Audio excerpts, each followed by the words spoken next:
three-parent baby. So three-parent baby, like the technique used in that. So obviously three-parent baby, what was the case? That there is something known as mitochondrial DNA. And that mitochondrial DNA always comes from mother. Okay. And if there is a mutation in that DNA, then there is a possibility of a fatal neurological disorder, fatal. Okay, F-A-T-A-L, fatal. Or else there will be miscarriage. So like that is known as Leigh syndrome, L-E-G-I-H. Pronunciation is yours, spelling I have given to you. Leigh syndrome. So in UK, you know, there was a debate in the parliament where they debated, and finally the government of UK said yes to the three-parent child. In that particular case, what happened that two kids of that particular female died because of this syndrome, and she had 4 miscarriages because of this particular problems. So what exactly they did, they used a technology known as spindle transfer technique, not technology. There is one more approach known as pronuclear transfer, and there is one approach known as cytoplasm transfer. Okay, these were the 3 things. So got it? Pronuclear transfer, cytoplasm transfer, and spindle transfer. In this case, they used spindle transfer. What exactly spindle is? See, there is something known as cell, C-E-L-L. And you're laughing. And in cell, there are chromosomes. Chromosomes are there? Okay. There is like when cell is dividing, you might have seen in your school books or now even NCERTs, the process of cell division. So the chromosomes are like this. This is one chromosome. This is another chromosome. And they are like linked with this. This thing is known as spindle. So what they did actually, listen carefully. They took the ovum from the mother. Got it? Ovum from the mother. I am writing 23 chromosomes here.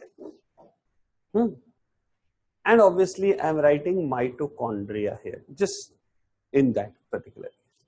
Then they took what? The ovum from the donor, 23 chromosome, mitochondria. Here I am writing D means defective. Here it is, this is from donor. Any issue? No issue. First step what they did, they removed this part. The spindle along with the chromosomes from the ovum of the donor was removed and thrown, gone. Removed. Okay. Then after that, see, so simple. After that, what they did? They transferred these spindles over here. This is step 1. This is step 2. You will say, sir, why they did so?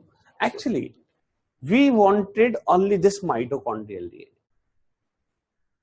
And we do not wanted this and this. So we left this mitochondrial DNA with the ovum of the mother. Okay, and later on that will be thrown.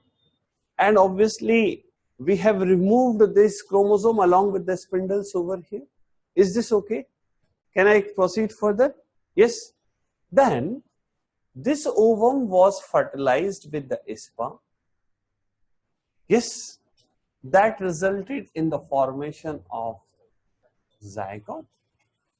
Zygote later on formed blastocyst, and blastocyst transferred in the. Okay, here onwards, like in April, actually it's a male boy, also a male baby, and it is absolutely healthy. This is the first instance of a 3-parent baby in the world. Okay, I hope it's okay. Just be relaxed. This I'm telling to myself. See here, what they wanted to do. They wanted only mitochondrial from the donor cell. There were two reasons. There were two ways of doing this. First, remove this mitochondrial DNA, transfer this mitochondrial DNA. Always complicated. Okay, because you have to do it twice, and that to a very small portion. What they did actually, they removed this portion of the, what we can say, donor, and obviously transferred this portion from the mother. After that, in vitro fertilization resulting in the, obviously, formation of zygote, and after that, no intervention whatsoever. Can I proceed further if you are okay with it? Next part, that is one more technique which is there, pronuclear transfer. Okay, just they may give you the approaches, like in sometimes they ask about transgenic crops. What of the following techniques are being used to have the transgenic crops? Okay, same thing they can use it to ask over here. One is pronuclear transfer. What is pronuclear? Actually, what pronuclear is this, that when a sperm, listen, when a sperm fertilizes ovum, there is formation of what we call as zygote. But immediately there is no fusion of the nucleus of a sperm and ovum.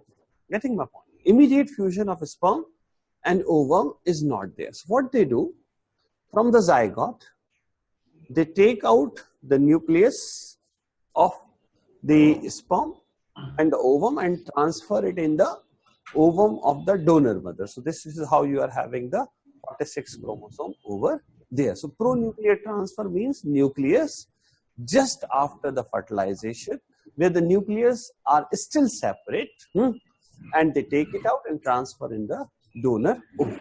But in this case, they have used what we call as a spindle transfer. Okay, is it okay? Can I proceed further? There is one more area. Some of you might have attended that particular class, some may not. That is obviously of GM mustard, a very prominent area, which is quite. Those who have attended, I know you have a lot of queries. So please focus. GM mustard is transgenics. Transgenic is what? When gene is transferred from one species to another species. Okay. So like what exactly Mr. Deepak Pantal was looking to achieve in GM mustard? In GM mustard, Mr. Pantal was looking to carry out what? Developing a hybrid variety. What is the meaning hybrid variety? Meaning of hybrid variety is having traits from two different varieties, A and B. Okay, that is like high yielding varieties in Green Revolution you have studied and all that he wanted to. Okay, fine. Then what he did, actually what he was looking to do, listen. So he took, just before going into that, there is something known as mustard, yellow colored flowers. In mustard, obviously, there is something known as self-pollination. Self-pollination means the flower in mustard is perfect. Perfect means complete. What is the meaning complete flower? The meaning of complete flower is that each flower is having both male and female reproductive structures. Okay. And if such a flower is there, then the easy route for them is self-pollination. Self-pollination means within the flower. Like this is stem, this is branch, this is the flower, male reproductive, female reproductive, pollens will be transferred this way. This is known as self-pollination. And the problem in self-pollination is yield keeps on declining. There is a reduction in yield. So obviously he wanted to have a variety, hybrid variety, to increase the yield. So just as I was saying yesterday, Remember the narrative. What is the narrative? To increase the yield. How? By promoting cross-pollination. That will result in the development of hybrid variety. That's the overall theme of it. So what he did actually, he took two varieties of mustard. One was Indian variety and the other was Eastern European variety, early Hira. This is Varuna, Indian variety, as from the name itself you can work out. And this was early Hira. Fine. Now just apply your logic, which people have in abundance. Like if you want to carry out cross-pollination, that means pollens are coming from this plant to this plant. There is only one way. And treat this as logical reasoning, I always say in my class. Then this plant should not produce pollen. Then only it can undergo cross-pollination. If it is producing its pollens, then how it can undergo cross-pollination? Is it clear or not? Yes or no? Again, I'm saying don't think it as biology. Problem. Just take it as logical reasoning and you will be through. Fine. So, very simple.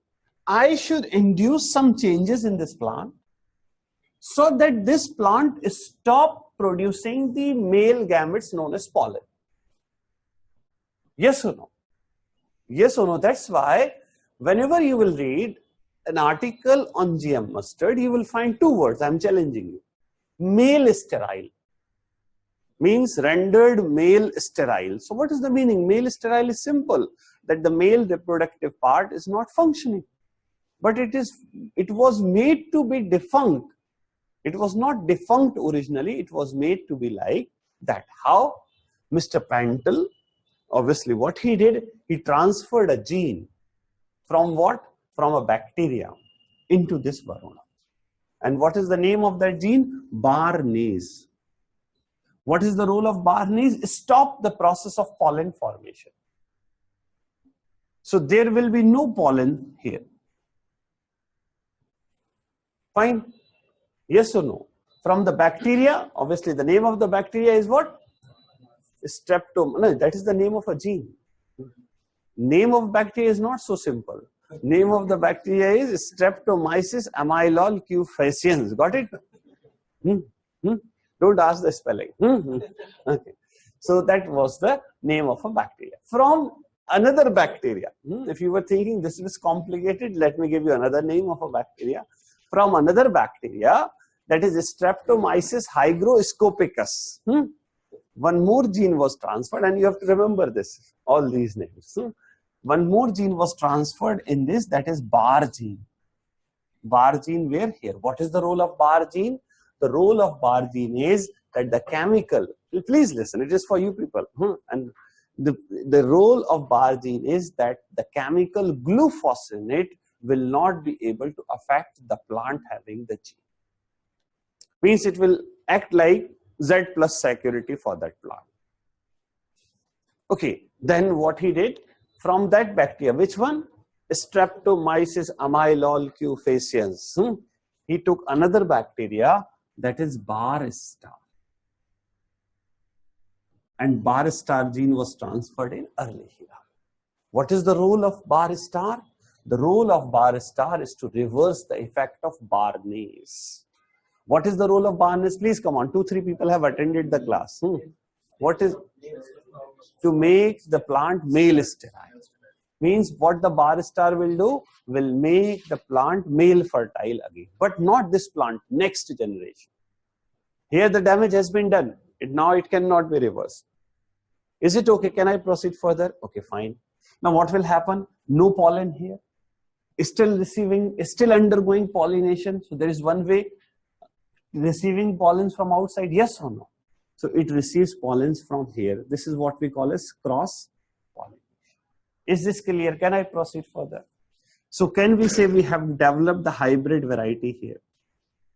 Yes or no?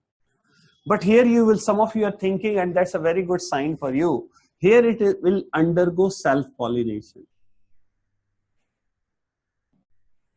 Now you'll say, sir, what's the point here? Self-pollination is taking place, here cross-pollination is taking place. How the farmer will distinguish? Let me tell you one thing. Farmer is not doing all this. All this is done by the breeder company. Breeder, who is breeder? Monsanto is breeder. Cargill is breeder.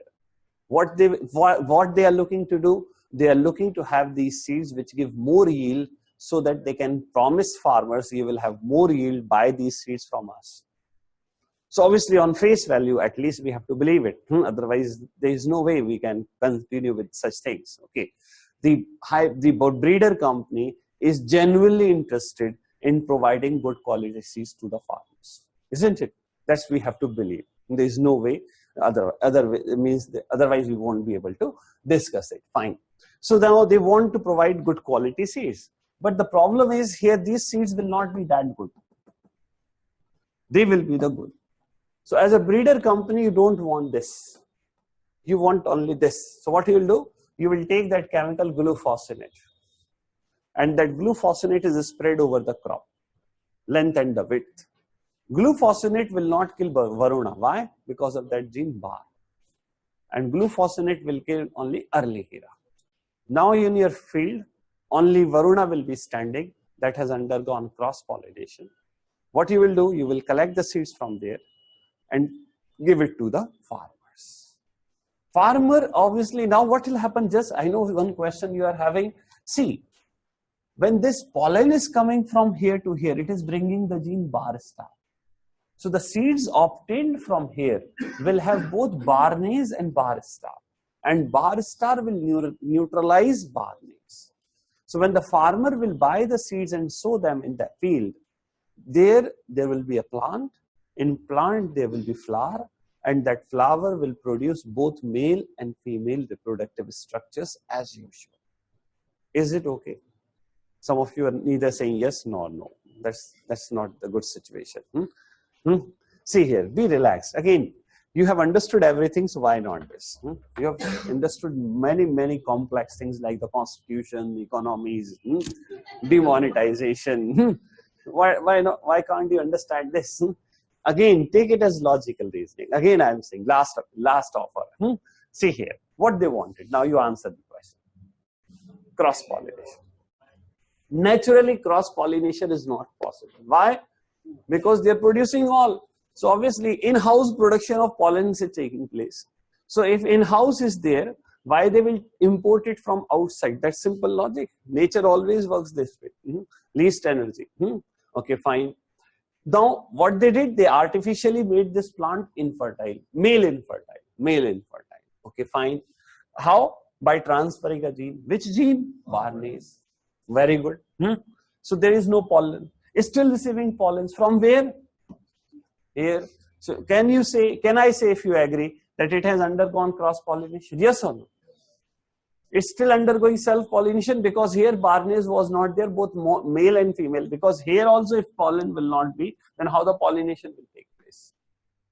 Okay, fine. Now you don't want this, because this will bring down the quality of your seeds. Next time, farmers will not come to buy seeds from you, because they will say, last time we purchased and the yield was not that phenomenally high. So why should I pay? I'll continue with the routine variety. When the yield is same, why should I be spending my money on it? So you want to eliminate this. How to eliminate this? Spray the chemical glufosinate. Why glufosinate? Because this plant is having a protection against glufosinate. Why? Because they transfer the gene bar. This is known as GM mustard. Okay. Question what he will be asking, let's just listen. He will be asking question, one of the method for developing the transgenic crop is cytoplasmic male sterility. Yes or no? Yes. What we have done? We have made that plant male sterile. Okay. Now obviously one more technique here is like, is it a transgenic? Yes, it is transgenic, because you are transferring gene from bacteria into mustard. Bacteria is one species, mustard is another species. Again, for God's sake, I cannot be more specific than this. For God's sake, if he says now, in GM mustard there is use of terminator technology. No, never. No matter how tempting it looks to you, oh, let's take it, this combination looks good. This is my lucky number. You will not accept it. Because terminator seeds are universally banned. Terminator seeds are unilaterally banned in the country. And terminator seeds, the seeds will always be infertile when they are taken from the crop. Here the seeds are fertile. Neither BT cotton nor GM mustard has terminator technology. Okay, so these are 2-3 dimensions related to GM mustard. If they want to ask, they may ask the name of a bacteria, they may ask the role of the gene, they may ask whether it is terminator or not. Okay, and obviously general things are there in front of you. Fine. Now, please. Yes. No, farmer, see here, that's a normal thing. Next, these seeds are fertile. Farmer will sow them, and the seeds produced by the crop of the farmer will also be fertile. But actually what happened, the farmer has to buy the seeds every year, because that's a normal issue with high yielding variety. If you keep on reusing the same seeds again and again, the yield keeps on declining. But that's not a problem of GM mustard. That's a problem of each and every type of hybrid seed. That's it. So that is the case with BT cotton also. So can we say that BT cotton is terminator? No. Then on what basis people are saying GM mustard is terminator? Okay, so there is no terminator technology involved. Okay, is it herbicide tolerant? Yes, it is herbicide tolerant. Which herbicide? Glufosinate. So these are the points, just 4 points. That's it. Your PT is done. Okay, now please take down. Where I was? 3-parent baby. 3-parent baby. In UK, 3-parent baby was allowed.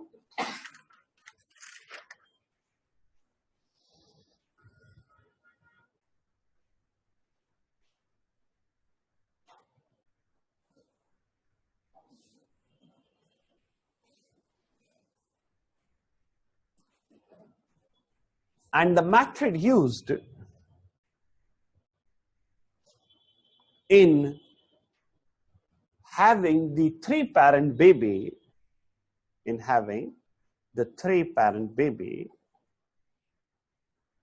was spindle transfer, S-P-I-N-D-L-E. Spindle transfer. Spindle fibers are associated with the chromosomes,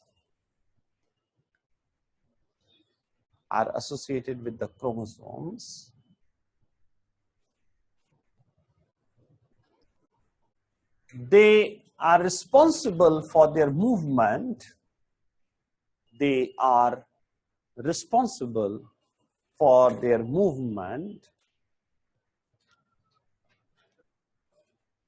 During the process of cell division.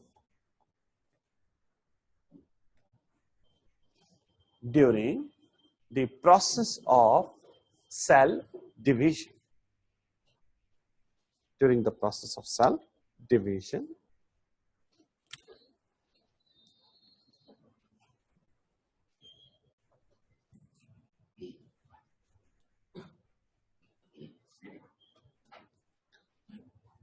They took the ovum from the donor.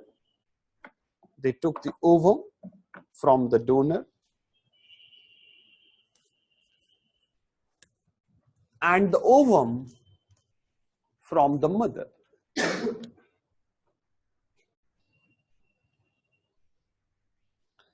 There was a mutation, don't write defect.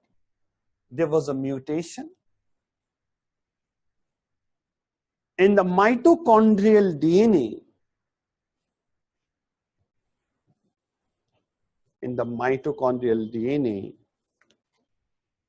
Of the mother.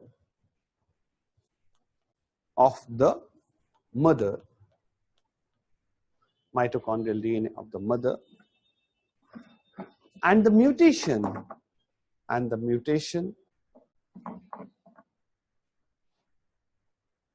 is responsible for Leigh syndrome.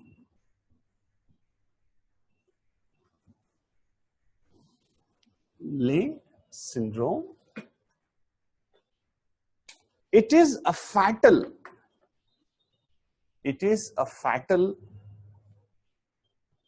neurological disorder. It is a fatal neurological disorder.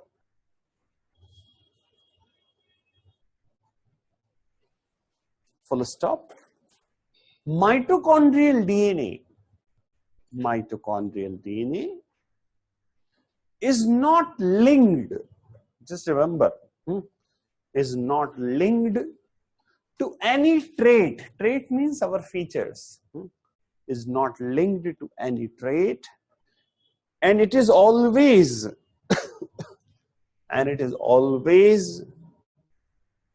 received from mother,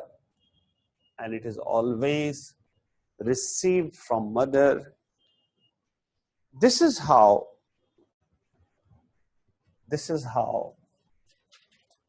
mitochondrial DNA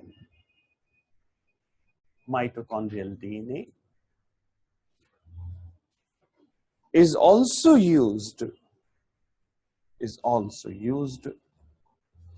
for determining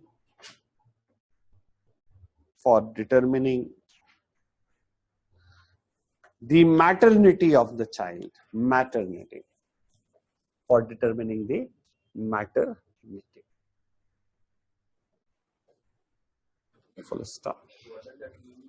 Maternity means to find out the mother, biological mother. Okay. Through DNA fingerprinting. Okay, continue further. In spindle transfer,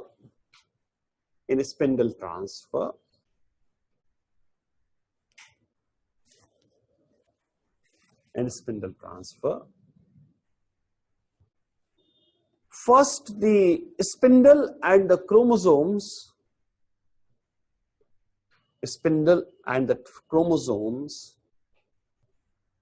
from the donor ovum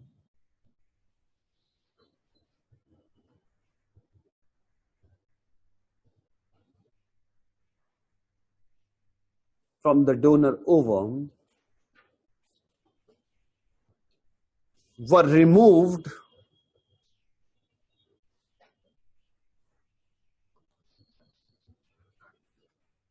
followed by the transfer of the spindle and the chromosome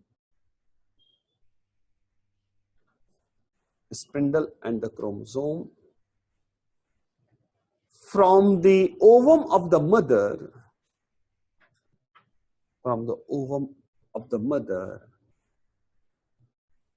in the donor's ovum.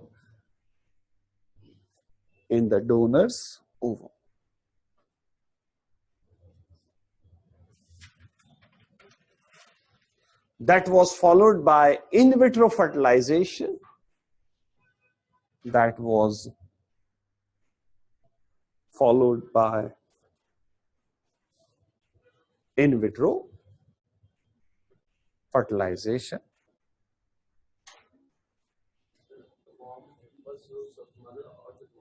Womb will be from the mother. Womb, there is no issue. The problem is only mitochondrial DNA. Okay, followed by the in vitro fertilization. Next, one more technique is pro-nuclear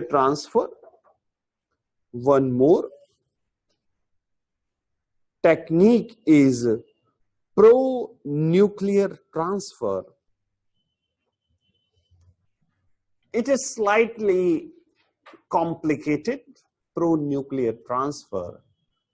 It is slightly complicated. The procedure is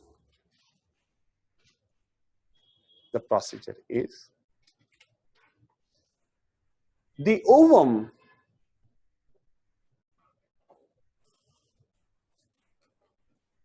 taken from mother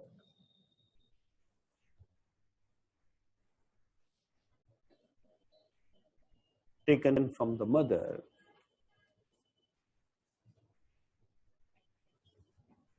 and another ovum was taken from donor, and another ovum was taken from donor. They were fertilized simultaneously. They were fertilized simultaneously,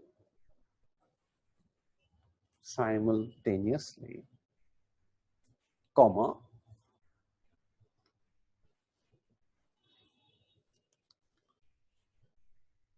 pronucleus is the structure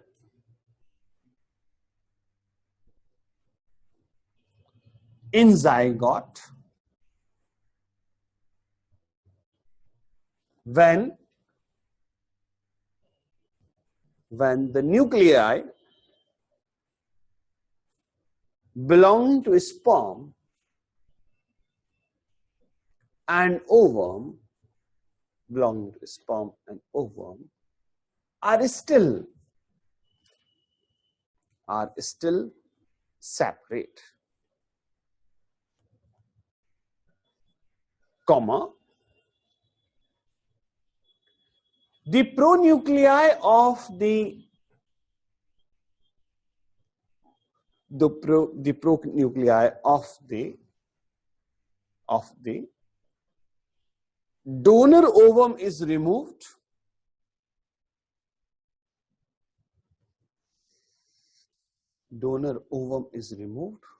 followed by the transfer of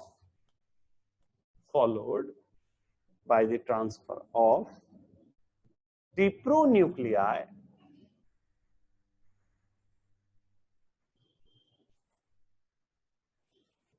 from mother's ovum,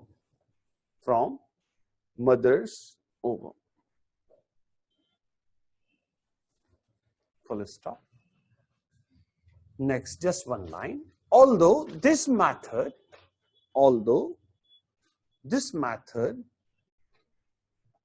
is not very commonly used,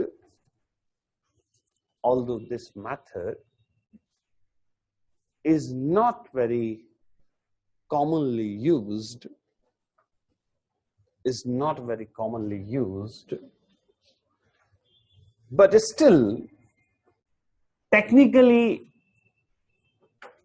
it exists. That is cytoplasm transfer.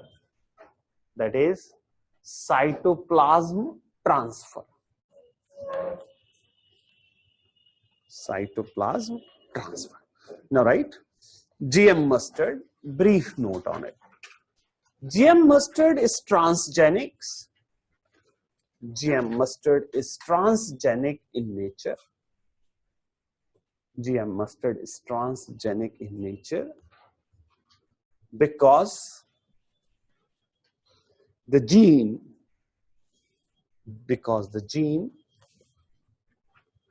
are transferred from two species of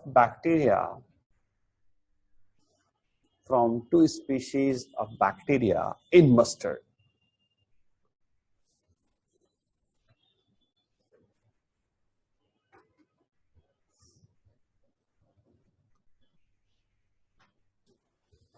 Comma, the objective of developing GM mustard is to have hybrid variety,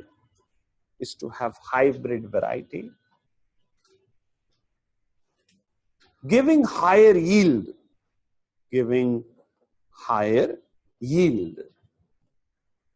Full stop.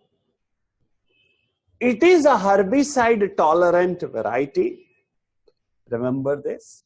It is a herbicide tolerant variety, but there is no use of terminator technology.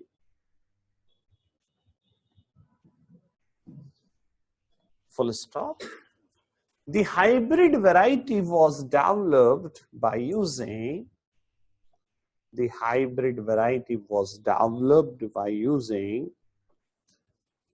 Varuna, V-A-R-U-N-A, Varuna, right in bracket, Indian variety, and early Hira,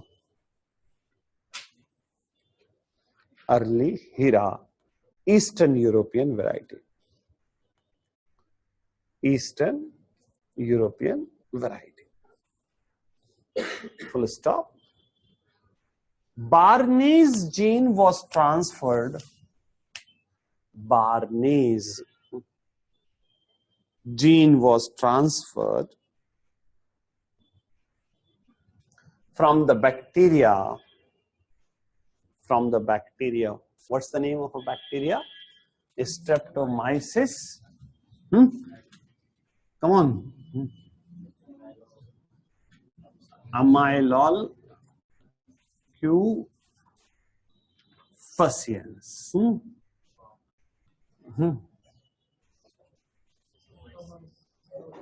Streptomyces. That's the easy one. हाँ, आप तो जो सबसे लंबा नाम देखे ना उसको टेक कर देना.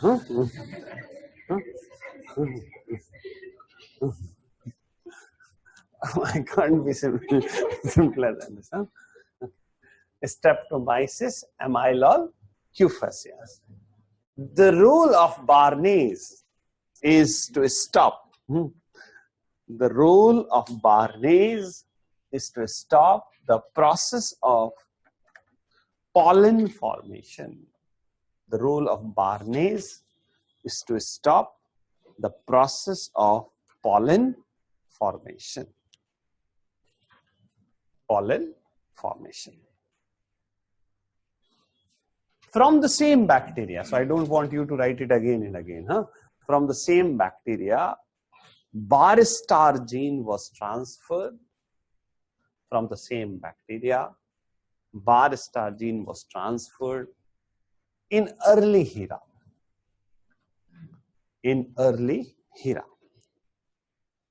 Barstar gene was transferred in early Hira. The role of Barstar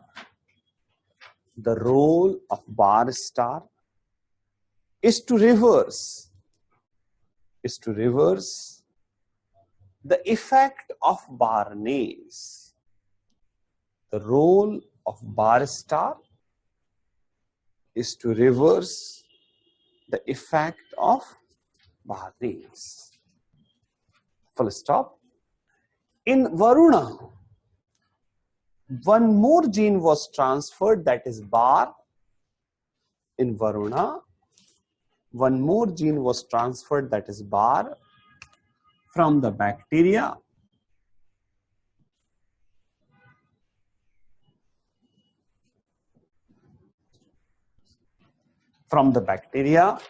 Streptomyces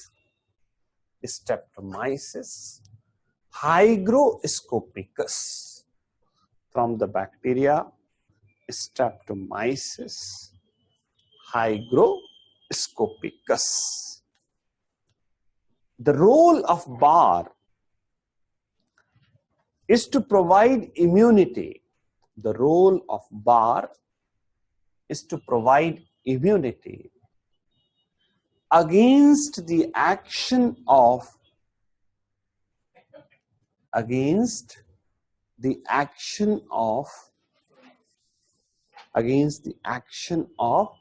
the chemical glufosinate used as herbicide.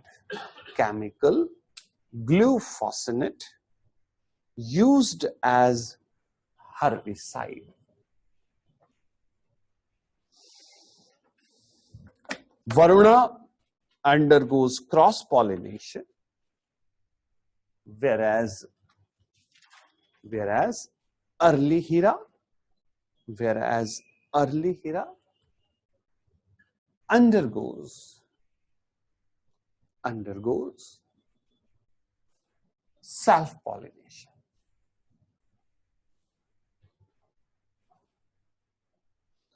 To eliminate the self-pollinated plants,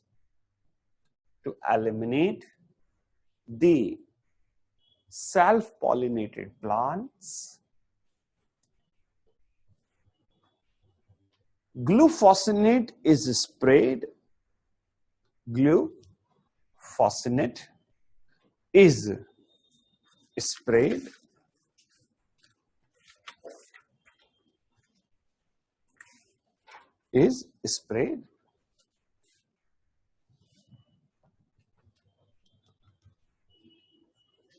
After that only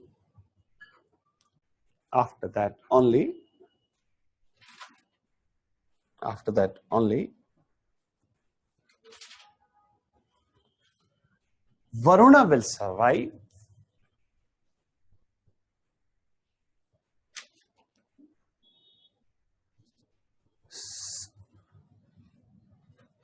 The crop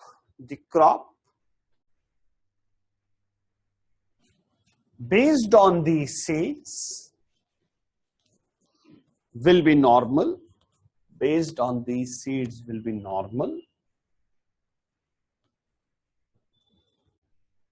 And each flower will produce pollens.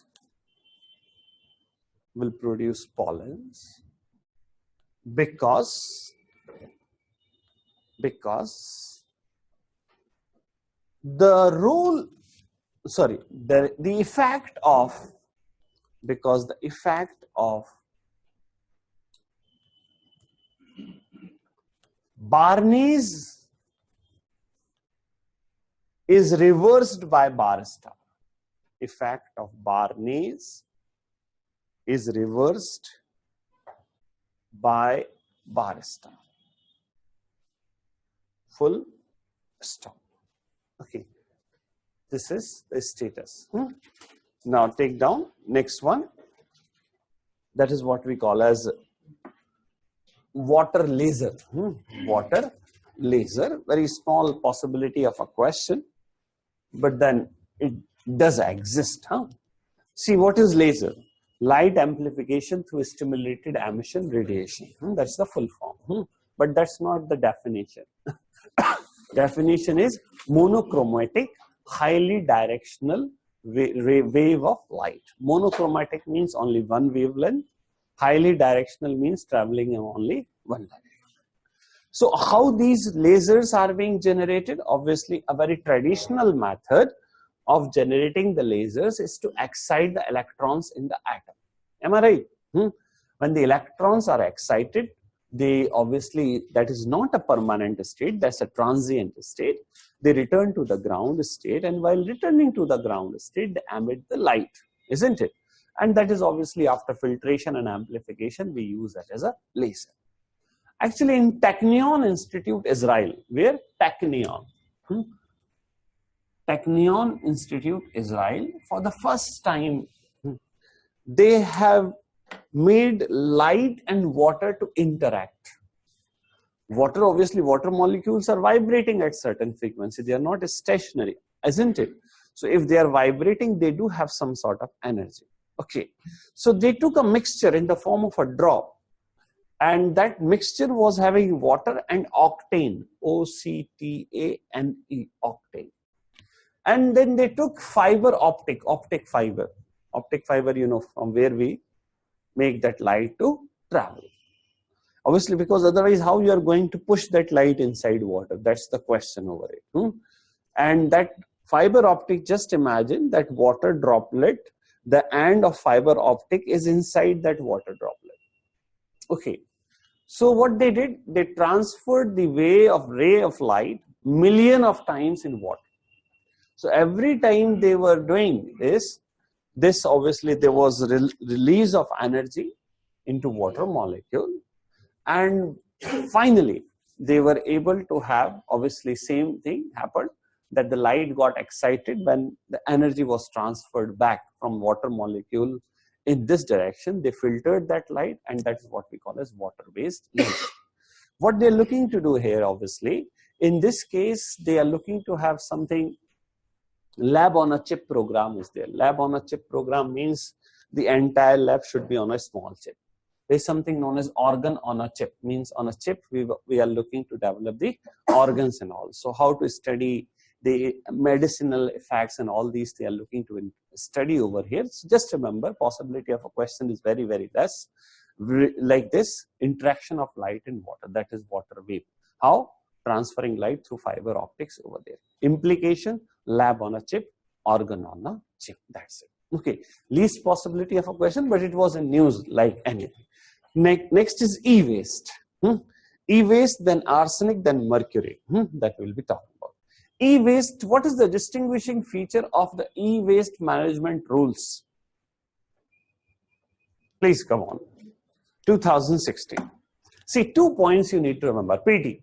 2 points, if you can remember, you have done your job. These rules were a modification of 2011. 2011, for the first time, we had e-waste management rules. Now, in 2016, next set of e-waste management rules have been released. And obviously, what is e-waste? Anything derived from the electronic device. Anything associated with that. This time, what they have done, in these, which was not the case earlier, and they have included CFL and all those bulbs which are using mercury as e-waste, which was not the case earlier. So remember this. CFL compact fluorescent lamp and mercury based. And another distinguishing feature is that is known as EPR. What is EPR? Extended producer responsibility. That extended producer responsibility means if you are the manufacturer, that it is your responsibility to dispose that product, no matter how many years back you have sold it. And obviously, for the first time, they have defined that first 2 years, this much must have happened. Say third and 4 years, the fourth year, this much of e-waste must be disposed. And obviously, 7th year onward, this much you are going to dispose. Otherwise, there is one more thing. There is something known as financial liability.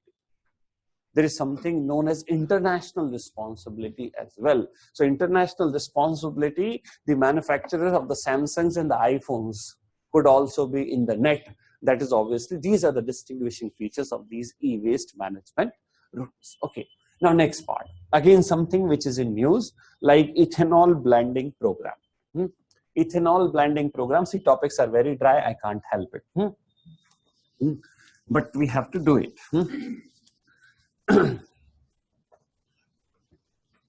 Ethanol blending program. Why I am discussing this, let me give you the reason. Some time back, Mr. Gadkari, you know, Minister of Surface Transport and Highways, am I right? He made a statement that government is looking to make blending mandatory up to the level of 22.5% in case of petrol and 15% in case of diesel. Now, obviously, in this case, it is petrol. Now, the question here is, what exactly they are going to blend in petrol and diesel? That's the question. Obviously, here in this case, they are going to blend ethyl alcohol.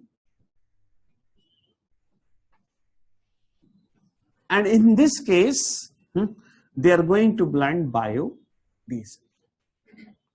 Biodiesel and ethyl alcohol, obviously, they are two different entities. Just listen. Ethyl alcohol, obviously, do we use grain-based ethyl alcohol, grain-based like those cereals? No. There is no permission for the use of grain-based ethyl alcohol to be blended, because that is obviously that food security part will come into play over there. What we are looking over here, we are looking to have this cane and molasses. Mostly it is molasses. Molasses, which is a byproduct of sugar industry. That fermentation is being carried out. What about biodiesel? Let me give you, see, sometimes they trap you over here. I know you might be thinking I'm wasting your time, but I'm sure we will be able to click one or two questions. Like, see here. In biodiesel, it sounds like generic. Again, you people have the generic idea. But let's be very specific. Biodiesel is still divided into 3 generations. 3 generations. What biodiesel is biodiesel? Ethyl alcohol is ethyl alcohol. It is always going to be C2H5OH. Nothing will change into that. So first generation biodiesel is obtained from edible oil. And in India, you will never find first generation biodiesel because as per the biofuel policy of 2009, there is no permission for the conversion of edible oil into biodiesel. What we are focusing at, please come on, the name of that species, we are focusing on Jatropha curcus. So ours basically is second generation biodiesel, which is about extracting oil from Jatropha, and that will be used for this purpose. And third generation is only a concept known as algal fuel. So algal fuel is always going to be biodiesel. It will never be, obviously, this ethanol blending program. Now come to this part, please. Ethanol blending program. What is the status of ethanol blending? Please come on. What is the target? Now I will be asking the question just to engage you people. What is the target? PT aage aap log. 20%. Target is 20%. What was the deadline? 2017. This was the deadline. We are in 2017. What is the status? We have been able to achieve only 10% of the blending. 10% of the blending. That's why obviously these things. What about biodiesel? What is the status of biodiesel? Please come on. PT नहीं देना 18 जून को. थोड़ा जो copy में लिखवाया जाता है उसे पढ़ा भी करो. That is for study purpose. Listen here. For biodiesel, actually, the status is B5. B5 means 5% biodiesel. Okay. And some places B100. B100 means 100% biodiesel. 100% biodiesel means running only on this thing. Here you will never find E100. E100 means only on ethyl alcohol. You can't have a vehicle. Okay, fine. So B5. Who is using B100? Please come on. Railways. Now you are back. Shipping Corporation of India and state transport corporations, they are using the B100. Okay, what is the problem with biodiesel? Mechanical engineers sitting on that side. Efficiency is lower. What about if you will use this biodiesel in December in Europe? Clouding. Clouding means it starts becoming more viscous. What about the sulfur? No, in biodiesel. What about particulate matter? No. What about nitrogen? Yes. Nitrogen will be there because it is obtained from biomass. Biomass means protein. Proteins mean amino acid. Amino acid means nitrogen. Okay, there is one more term. I'm just like, just 1 minute. Green diesel. What is the difference between biodiesel and green diesel? Just a quick refurbishing, like revisiting the concepts. Green diesel is chemically alike diesel, but obtained from biomass. It has been approved for the use in the aviation sector. Okay, so now this is it. So question ऐसे आएंगे. This is how they will. अब आपने क्या करते हो? You have just read this line. And happy I have completed today's newspaper. He will not be asked, Mr. Gadkari has set the target for blending as this. No. Obviously, we need to know the concept. This you need to pick up the concept. Fine. Now, okay, you don't have the time. I will be doing it. Please take down. Where I was? Water lasers. Water lasers. Water lasers have been developed. Water lasers have been developed by Technion Institute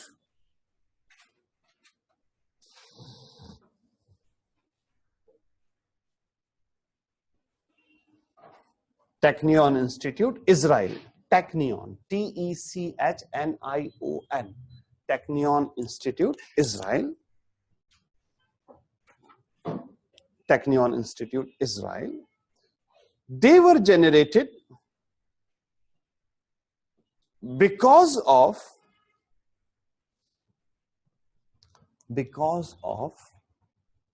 water wave oscillations. They were generated because of water wave oscillations within a liquid device.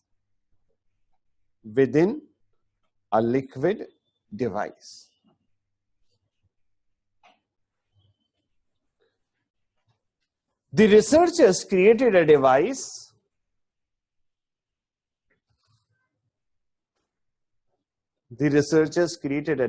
in which an optical fiber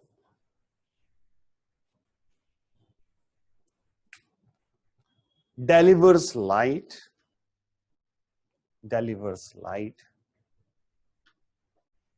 into a tiny droplet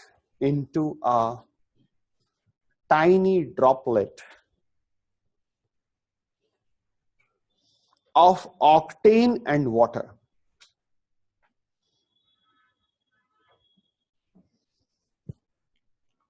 Light waves and water waves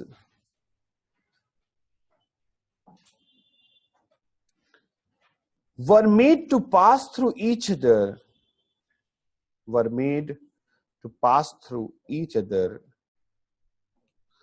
many times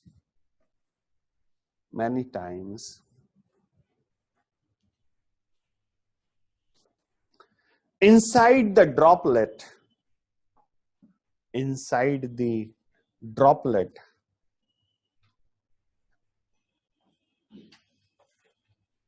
comma, the energy generated left the droplet in the form of water wave laser. Full stop. Its application will be in lab on a chip devices, lab on a chip devices to study cell biology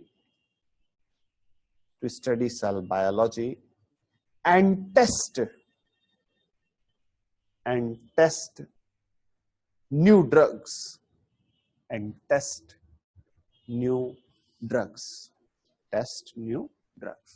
Now, right?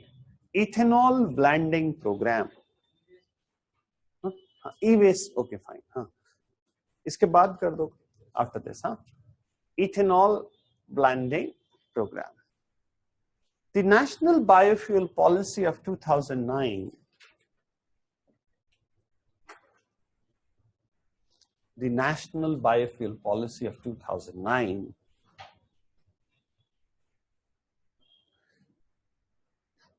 has set the target of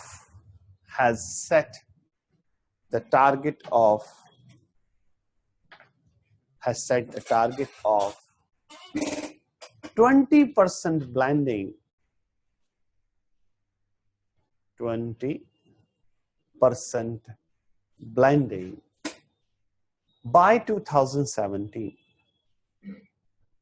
by 2017. At present, no, for both. Okay, right now we are writing ethyl alcohol, so we'll take it ethyl alcohol. The target is same for both biodiesel as well as ethyl alcohol. No. Like if we are using total diesel, 20% of that will be biodiesel. Again, Whatever petrol you are using, 20% ethyl alcohol. Okay, so it will not be 40%, it will still be 20% of the total fuel. Where I was? At present, ethanol blending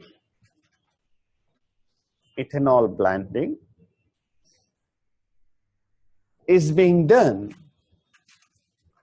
up to 10% only, is being done up to 10% only.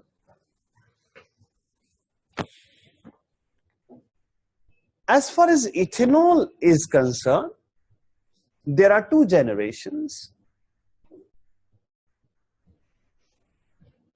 As far as ethanol is concerned, there are two generations. First generation ethyl alcohol is obtained from corn, C-O-R-N, corn, sugarcane,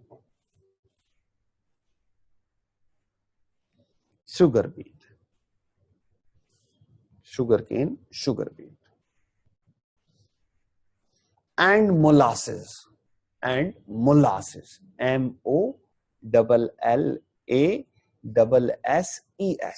molasses. Second generation biofuel, second generation ethanol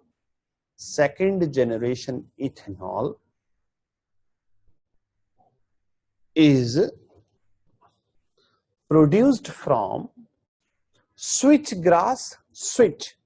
Switchgrass, you know, is a plant, S-W-I-T-C-H, switchgrass, and complex carbohydrates from agricultural waste,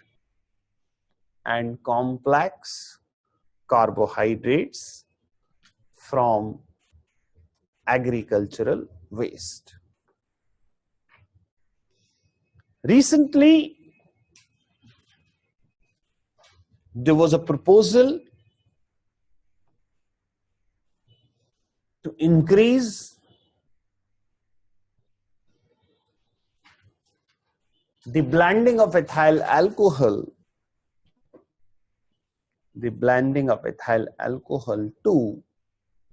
to 22.5%. To 22.5%. Next, biodiesel is chemically an ester. Biodiesel is chemically an ester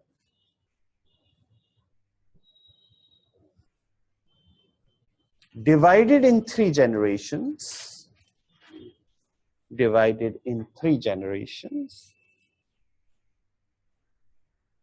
First generation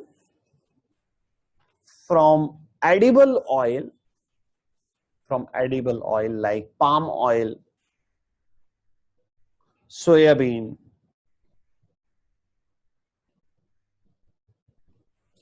etc. Because of economic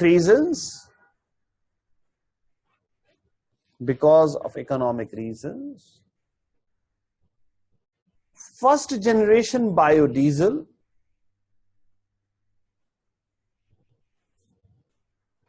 is banned in the country. Because of economic reason, first generation biodiesel is banned in the country. Second generation biodiesel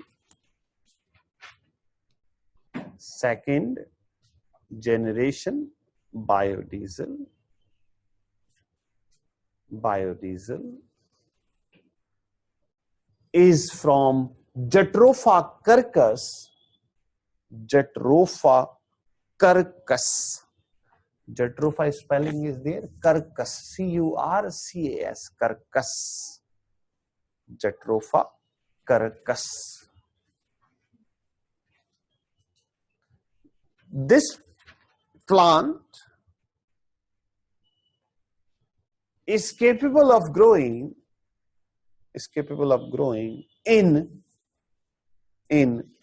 semi-arid conditions. In semi-arid conditions. Full stop.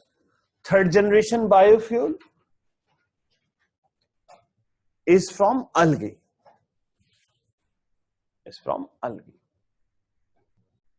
Full stop.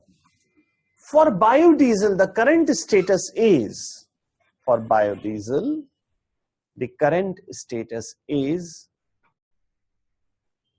that there is 5% blending. There is 5% blending.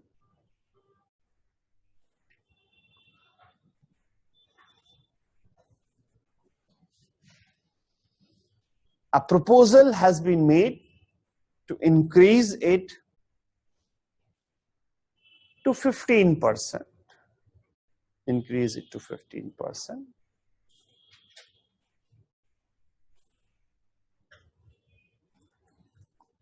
Some government-owned entities or state-owned entities,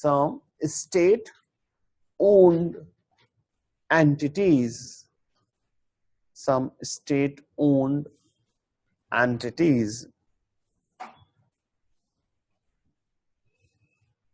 are already using B100 like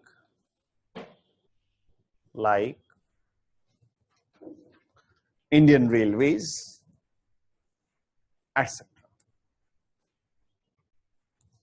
Full stop. E-waste management rules.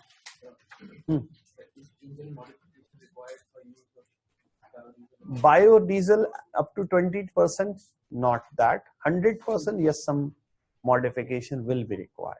Okay, that catalytic modification and all that. Now continue. E-waste management rules. For the first time, the rules were formulated in 2011.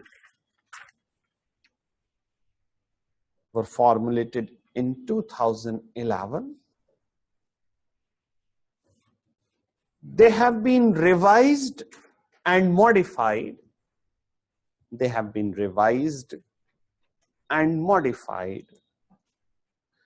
In 2016.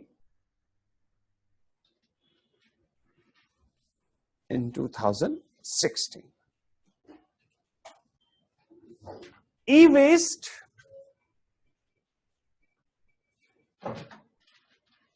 has been defined as electrical and electronic equipments,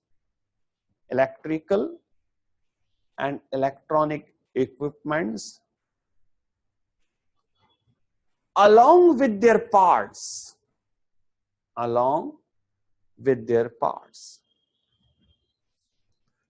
It contains the following. You have to remember this. It contains the following toxic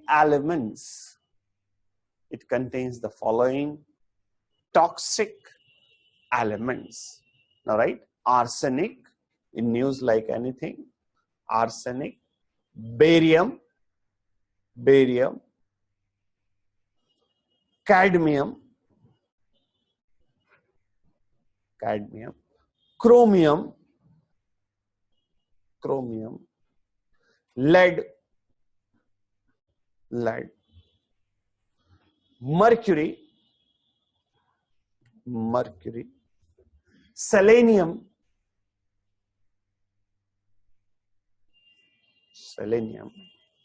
beryllium, Be, beryllium, dioxins, dioxins, dioxins, comma, furans, furan, Furan, furan, PCB is polychlorinated biphenyls. Polychlorinated biphenyls. Write in bracket these three: dioxins, furans, PCBs. They are all POPs. These three are POPs. What is POP? Persistent organic pollutant. Okay. Persistent organic pollutant. PVC, polyvinyl chloride. Polyvinyl chloride. And brominated flame retardants and brominated flame retardants. Full stop. The new elements of the 2016 rules are: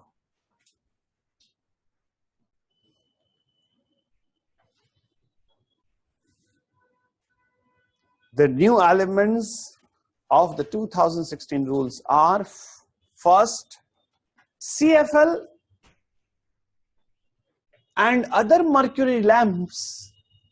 CFL and other mercury lamps have been included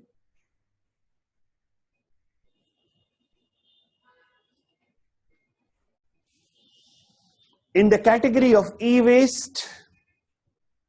In the category of e-waste. Second, EPR, extended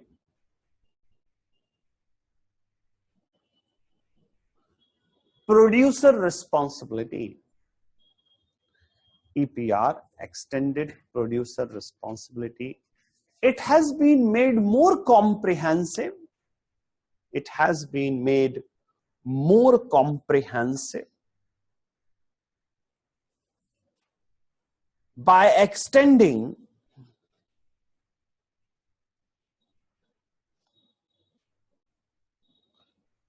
the responsibilities of the manufacturer,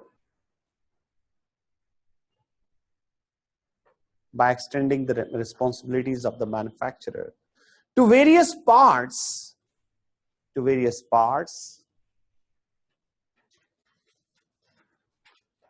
of the product's life cycle.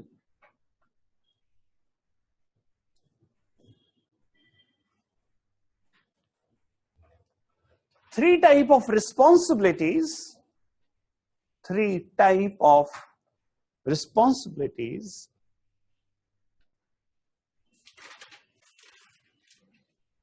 under EPR are: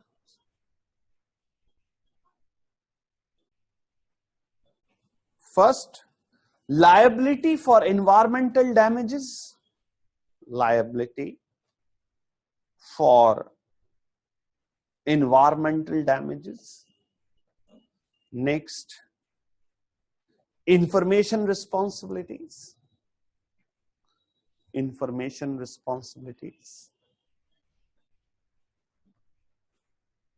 Next, financial responsibilities, means the legal costs have to be borne by the producer. Okay, now right.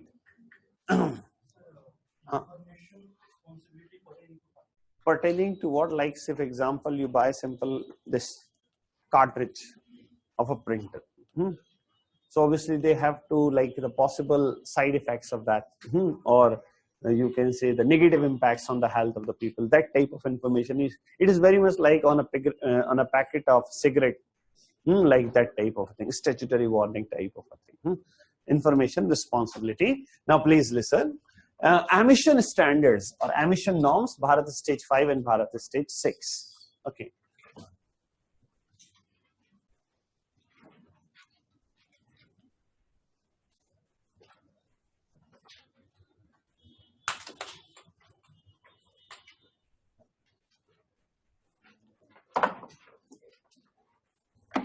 See, Bharat Stage 5 and 6 or emission norms, if you see. So Bharat Stage 5 and 6, they were supposed to be introduced in the country by 2022 and 2024. Okay, these were the dates. But one fine day, announcement was made by Mr. Gadkari himself that we are skipping Bharat Stage 5 and straight away India will be shifting to Bharat Stage 6, that too from 1st April 2020. Okay. So not only means he has brought the date forward by 4 years. That's good. Nobody should oppose it. But obviously, the thing is, you need to be prepared. The problem is, we are not prepared. So what exactly are the technological differences in Bharat Stage 5 and Bharat Stage 6? See, Bharat Stage 5, we will be using a technology known as DPF, Diesel Particulate Filter. And in Bharat Stage 6, they will be using SCR, what we call this, Selective Catalytic Reduction. Now again, if we want to really generalize things, this particular stage was for addressing the problem of particulate matter. And particulate matter is a problem associated with what? Diesel or petrol? Diesel. Okay. And this particular stage was or is for addressing the problem of nitrogen oxides. And nitrogen oxide is a problem associated with what? It is more for the petrol per se. So what exactly DPF is, what exactly selective catalytic reduction is, what are the other norms? So if I just listen, please. I hope they ask such questions. Now, like very simple, we are moving from Bharat Stage 4 to Bharat Stage 5. So without asking this, I can again ask a question on Bharat Stage 5, which most of the people will struggle, that what are the fuel specifications for Bharat Stage 5 as compared to Bharat Stage 4? Which particular content in Bharat Stage 5 fuel we are looking to target or were looking to target? Mechanical engineers on that side. Don't say, sir, I am MA in Pali literature. Sulfur. Very good. From how much to how much? 50 parts per million to 10 parts per million. Okay, that's what the case is. You know what exactly DPF is? That is diesel particulate filter. Particulate matter, you know, there are two categories of particulate matter included in the air quality index, that is ambient air quality index. And those two categories of the particulate matter are TEM and 2.5. Okay. And obviously in Delhi, everybody is an expert on particulate matter now. Okay. Even those people who are not from Delhi, residing in Delhi, they are an expert on that. So obviously these PM 2.5 and 10, obviously most of them does come from the diesel vehicles.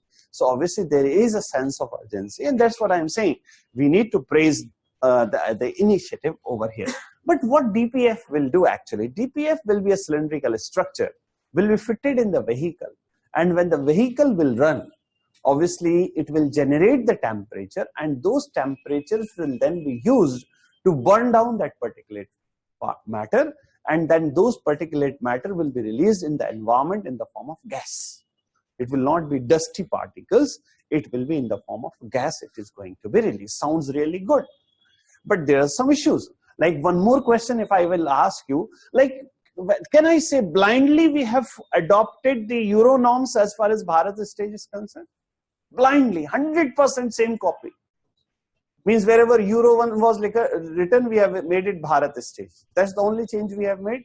If you are saying no, then what's the difference? Time, easy one for me. Other than time, what's the other difference? Please, again, that it is time to be very, very specific. One difference we have made is the requirement of the speed in the vehicle. Don't think, oh, we have increased the average speed. We have to reduce the average speed. Euro norms were worked out for the average speed of vehicle at 120 km per hour. Do I need to say anything? No. Obviously, other than certain parts of the highways in our country, this type of speed can only be imagined. It cannot be done really. Okay, fine. So obviously, how much we have made it? We have made it 90 km per hour. Please remember such points. So it is the speed part. How much? 90 kmph.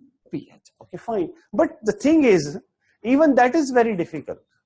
Because unless your vehicle generates that heat, that particulate matter is not going to be burned down. It's as simple as this. Do you imagine in Delhi, you don't even have an average speed of 40 kilometers. I'm staying 25 kilometers away and it takes more than 1 hour. So obviously the average speed is not even 20 kilometers. So obviously how those temperatures are going to be achieved, that's the simple question. Another question here is 2020. That's good. Government is in hurry. That's really good. But then suddenly you have asked the automobile manufacturers, we need by this date. Automobile manufacturer is not a magician. They need to modify the technology, carry out the trials, then again some issues will come up, go back to the lab and again come back, then carry out the test run. And the average test run, how much? Of a vehicle before it is introduced in the market, average test run is to the extent of 70,000 kilometers. And obviously to have an average test run of 70,000 kilometers, minimum any automobile manufacturer required 2 years.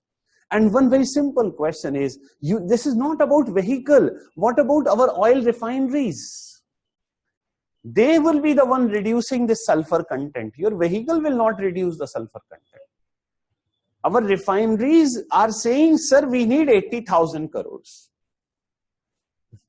Government is saying, manage your own. That's the problem. So we don't even have the Bharat stage 4 in the whole of a country, and suddenly we are looking to leapfrog into Bharat. Yes, 2025 would have been an ideal date. But 2020 is not obviously something which I'm personally, I'm a bit skeptic about it. Okay, fine, but this is what. Now, there's one more thing, economic side of it. In our country, most of the cars are medium-sized segment, isn't it? Obviously, because of the excise duties and all that.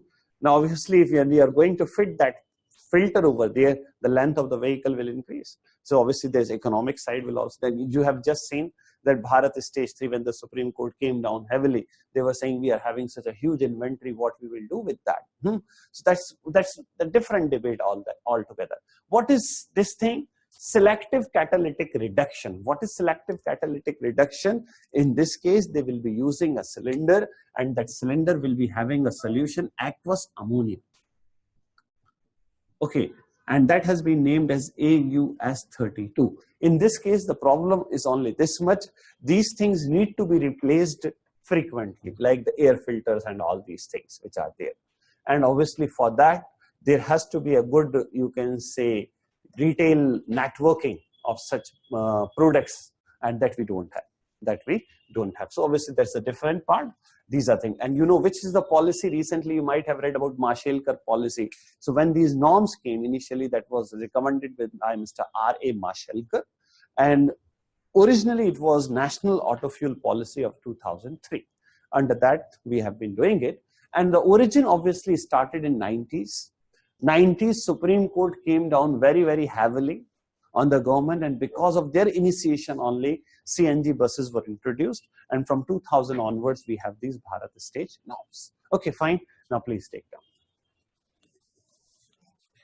Emission norms. Emission norms are being implemented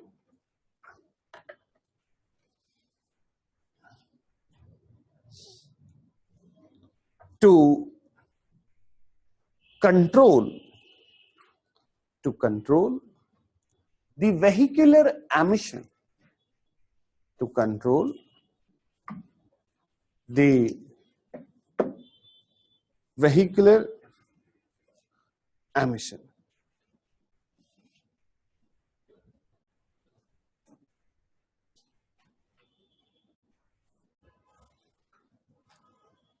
Bharat stage 5 and 6. Bharat stage 5 and 6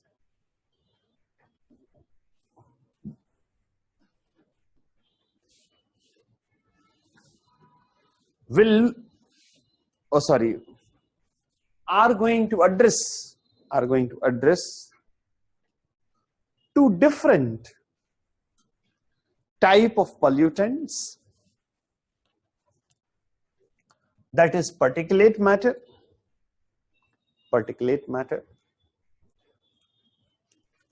and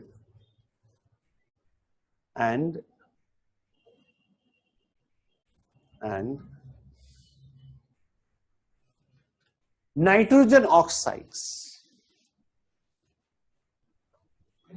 For Bharat stage 4,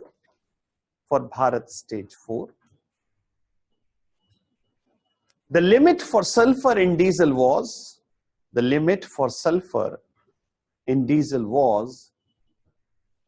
50 parts per million,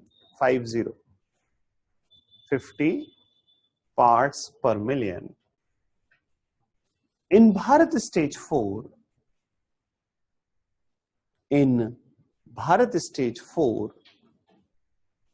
the target is 10 parts per million.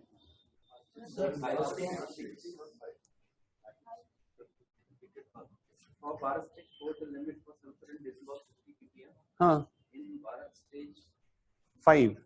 Yes, what I said? No, Bharat stage 5. I was just checking.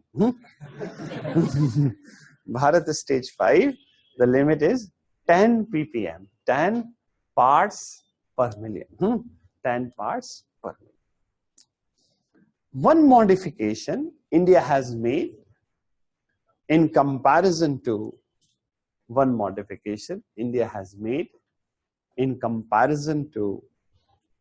Euro norms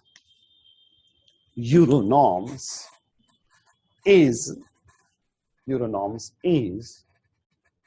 that the speed requirement of the vehicle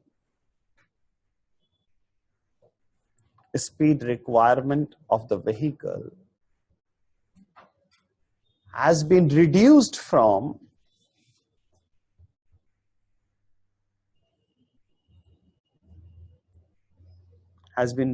from 120 kilometer per hour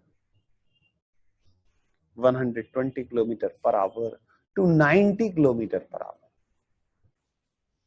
90 kilometer per hour. Full stop. Continue. In Bharat stage 5,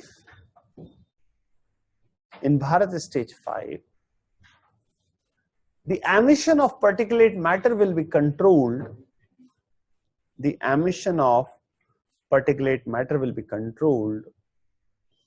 By using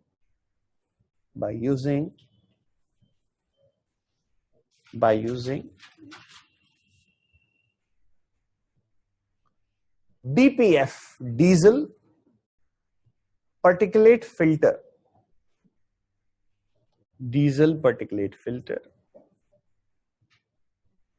DPF burns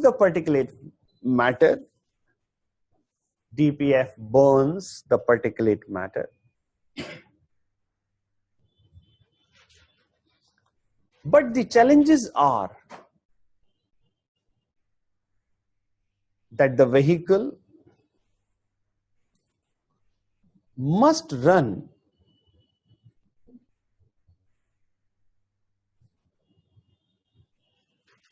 at a certain speed.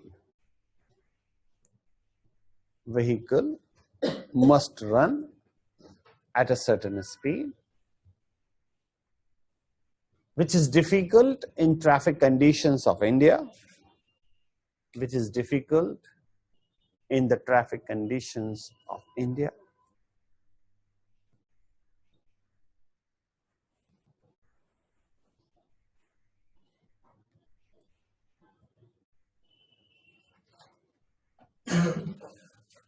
Another issue is that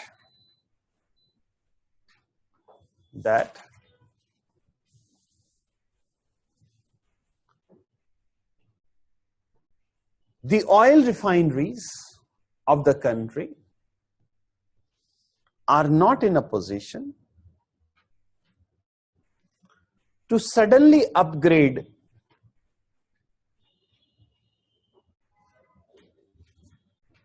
they require a minimum investment. They require a minimum investment of 80,000 crores.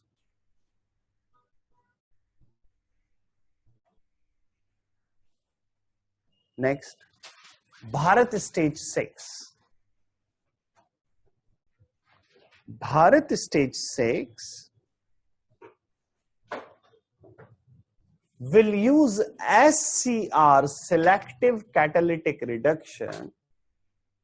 Will use SCR, selective catalytic reduction, to address the pollution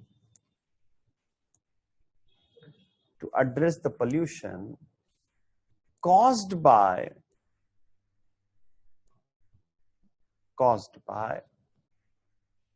nitrogen oxides. Nitrogen oxides. SCR will use aqueous solution of ammonia.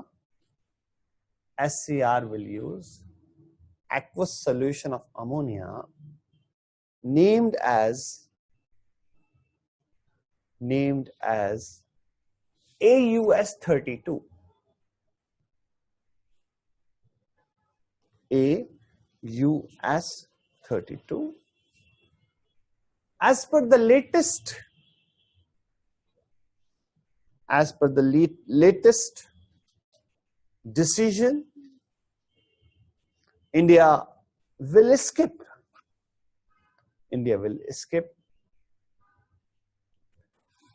Bharat Stage 5,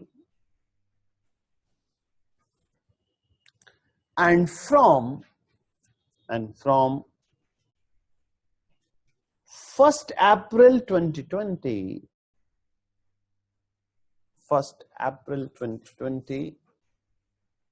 the country will shift to the Bharat Stage 6.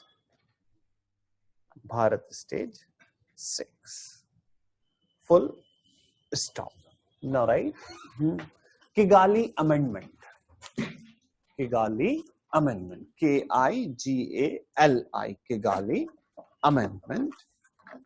Now, Kigali Amendment, simple. Whether this is the first time Montreal Protocol has been amended? No. What about the previous amendments? 6th. This is the 6th one. Obviously, London, Copenhagen, Montreal, Vienna, Beijing, and 6th one is Kigali. Okay, this is one point. And obviously, what were the purposes of the previous amendments of the Montreal Protocol? The purpose of the previous amendments of the Montreal Protocol, actually originally, Montreal Protocol was only for addressing the pollution caused by chlorofluorocarbons. Later on, we came to know, no, this is not the only ozone depleting substance. There are many other types of ozone depleting substances as well. That is why from time to time it has been amended, like say Kigali has included hydrofluorocarbon. Like this type, many other ODS are there. So they were included, and for them different time frames have been there for different types of ODS. Kigali. But Kigali, the amendment was built up for some time. Kigali, you know, hydrofluorocarbons. Hydrofluorocarbons, they are known as super greenhouse gases. Why they are known as super greenhouse gases? Their global warming potential is more than 20,000 times than that of carbon dioxide. Means one molecule of HFC and 20,000 molecules of carbon dioxide, damage will be same. So how the debate is started? Please come on. You need to give me the answer, just forgot. Okay, debate is started obviously when this issue came up, that the developed countries always wanted to address the problem of hydrofluorocarbon through Montreal Protocol. Whereas developing countries were always saying that, see, it is not a problem of ozone depletion, it's a problem of global warming, and for global warming, the platform is UNFCCC. So you need to do it this way. It should be tackled over there. And obviously, we were the one who were continuously demanding this particular thing. But obviously, finally, they had their way. And in the end, Montreal Protocol was amended. But the foundation for Kigali was laid down where? In 2013, there was G20 meeting in St. Petersburg. At this, it was finally decided, obviously India is part of G20, that this HFC problem is going to be addressed only at Montreal Protocol. And that eventually led to the amendment of Montreal in Kigali in 2016. What Kigali has done, please, Kigali has simply divided countries in 3 groups. What are these 3 groups?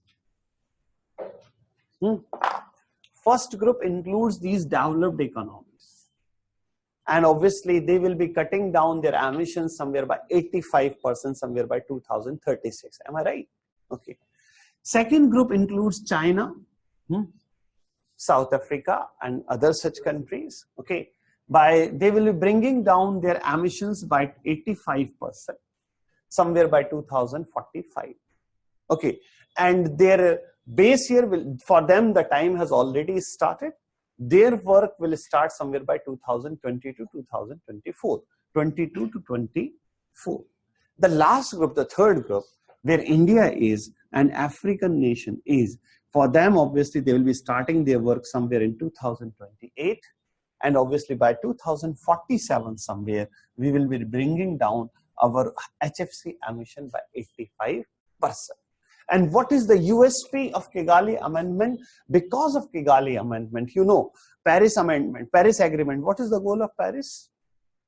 2 degree or 1.5 degree? 1.5 degree.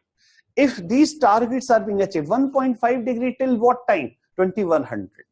If these targets are being achieved, then it will help in bringing down temperature increase by 0.5 degrees Celsius. Means 1/3 of that you can simply achieve by addressing the elimination of hydrofluorocarbons. And obviously rest you have to do by eliminating the other types of greenhouse gases. What is the other outcome of Kigali Amendment? This everybody is going to write or remembering. The point where we might be trapped is with respect to multilateral fund. Multilateral fund is a financial mechanism under Montreal Protocol. And what is the USP of multilateral fund? Multilateral fund was the first financial mechanism ever adopted to address the environmental challenges.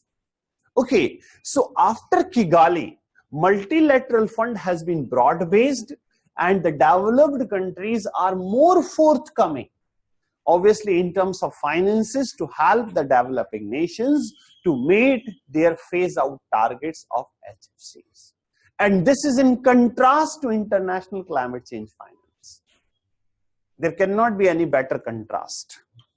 International climate change finance, that is Green Climate Fund, everybody knows. They were supposed to give every year $100 billion, but how much they have given, obviously, your answer is as good as anyone else can give. So obviously it's a question of will. It's not a question of whether you can or not. It's a question when you can do it over here, why can't you? Simple question here is because the ozone depletion will be obviously more affecting them because of the pigmentation and all those things. Okay, so they are the one who are going to be directly affected by that. And in climate change, they are not directly affected as of now. Fine. So please take down.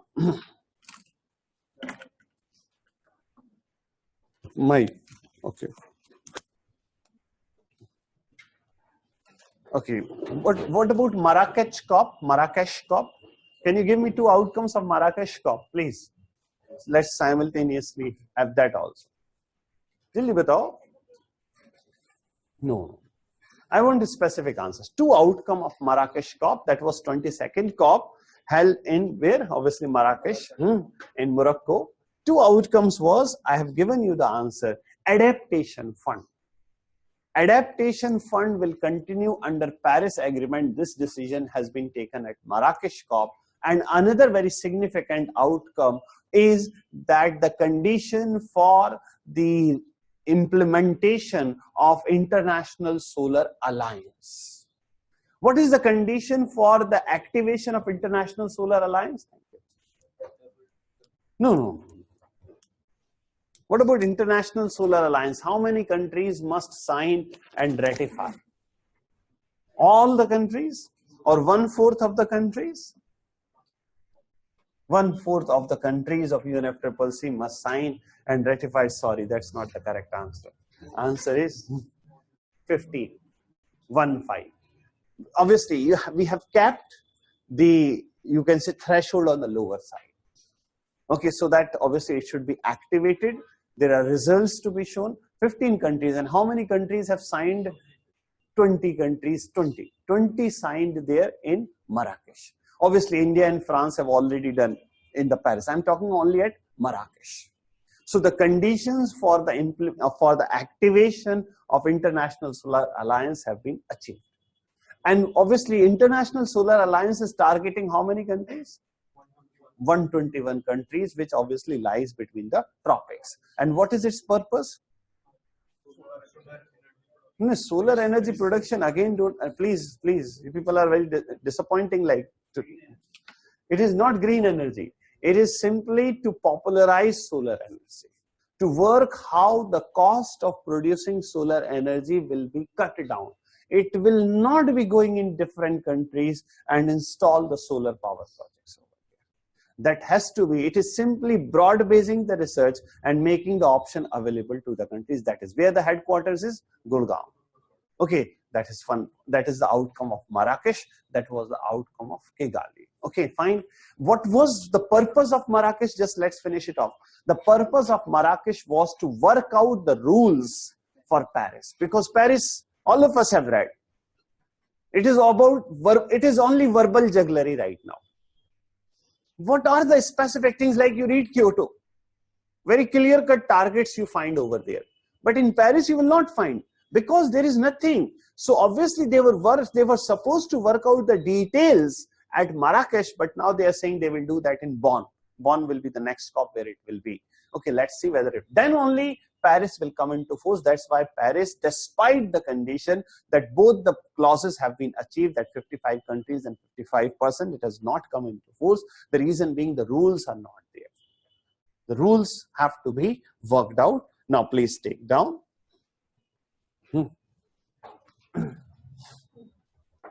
Where I was? Kigali. Kigali is in Rwanda. Very good. I was not knowing this. Right. Kigali Amendment. Kigali Amendment. Kigali Amendment. Montreal Protocol was adopted on 16th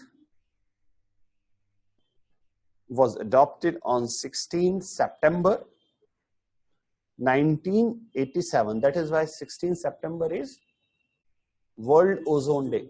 Okay. It is because of this reason. 16th September 1987. Originally, it was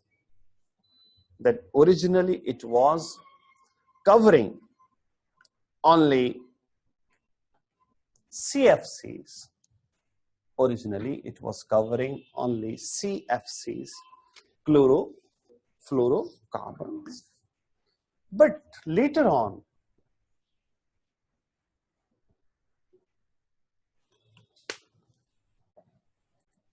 it was amended multiple times. Like, just remember it, like London Amendment, Copenhagen Amendment,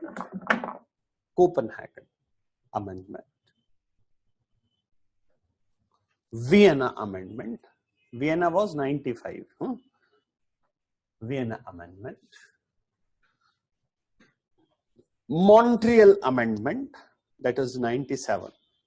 Montreal Amendment. Beijing Amendment.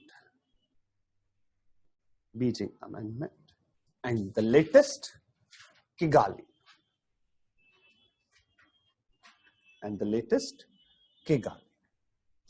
Continue further. These amendments brought different types of ODS. These amendments brought different types of ODS under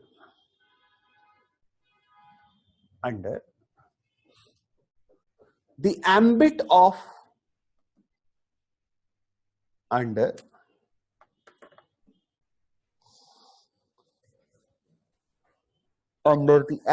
of Montreal Protocol.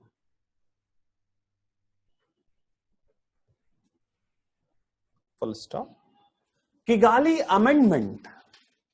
Kigali Amendment has been agreed upon by all the countries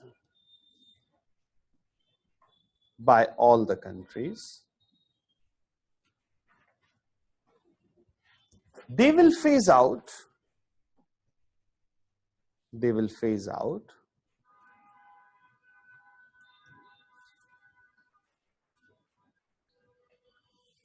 hydrofluorocarbons known as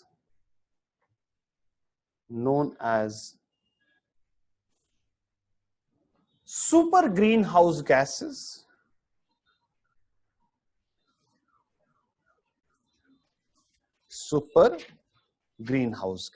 comma.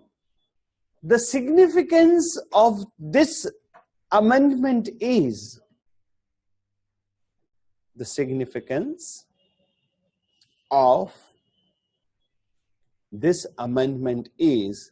that it will help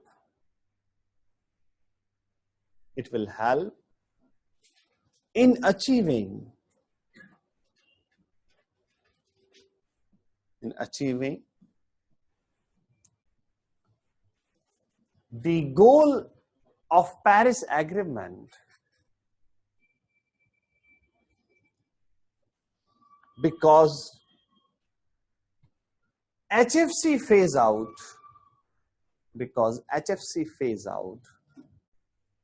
will take care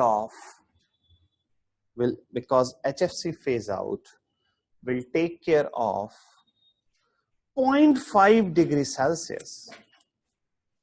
0.5 degree Celsius. Full stop. The member countries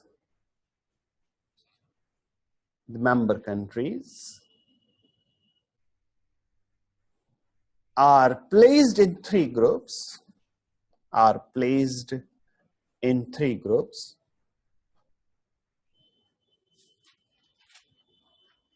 First group includes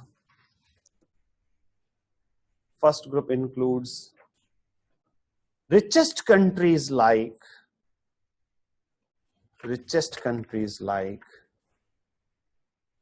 US,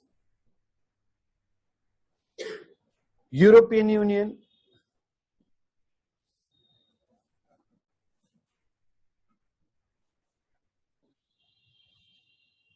they will cut down their emission of HFC by 85%.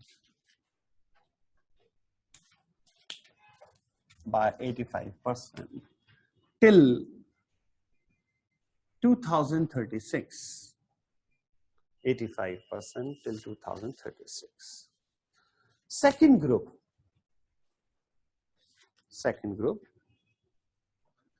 includes China, Africa. No, base year will keep on changing. For first group, the base year will be 2012. Okay, 2012 will be the base year. For second group, I'm just telling you. For second group, they will cut down their emission by 80%.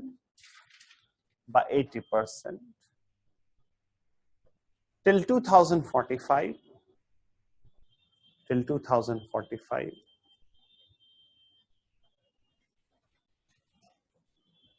The base year will be 2021. The base year will be 2021. Somewhere you will find 2020 to 22. This 2 year they have taken. So continue further.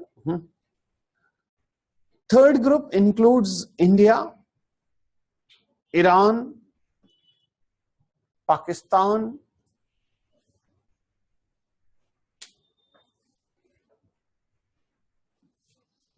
they will cut down emissions by 85%. They will cut down emissions by 85% with 2025 as the base year. Somewhere you will find 2024 to 26. Okay, that is also true. Okay, so they will give either 2025 or 24 to 26 as the base year, and the deadline is 2047, and the deadline is 2047. Full stop. Okay. Now listen.